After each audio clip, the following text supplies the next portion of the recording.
modal English to Bangla.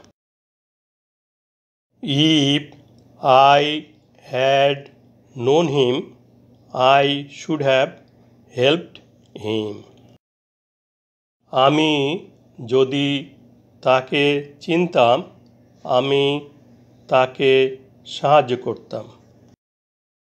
Known ভার্বের ফর্মগুলো জেনে নেই। নো অর্থ চেনা, প্রেজেন্ট টেন্স বা ভার্ব 1। নিউ পাস্ট টেন্স বা ভার্ব 2। নোন পাস্ট পার্টিসিপল বা ভার্ব 3। হেল্পড ভার্বের ফর্মগুলো জেনে নেই।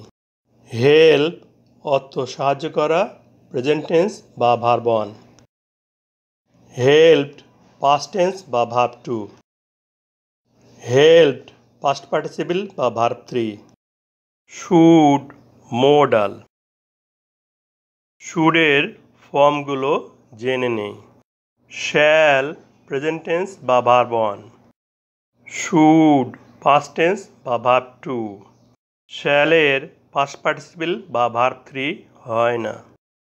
শ্যাল এর পাস্ট টেন্স শুড এবং মোডাল শুড এক নহে।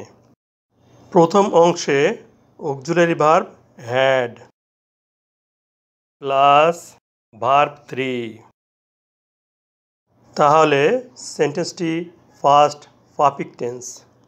পাস্ট পারফেক্ট টেন্সে গঠিত অংশটি তৃতীয় সত্য বা কন্ডিশন। তৃতীয় সত্ত্বে past perfect tense past indefinite টেন্সের অর্থ প্রকাশ করে। এই তৃতীয় সত্ত্বকে সাবজেক্টিভ মুড বলা হয়। আমি যদি তাকে চিনতাম এ বাক্যের অর্থ আমি তাকে চিনতে পারিনি। দ্বিতীয় অংশ modal should have plus verb 3।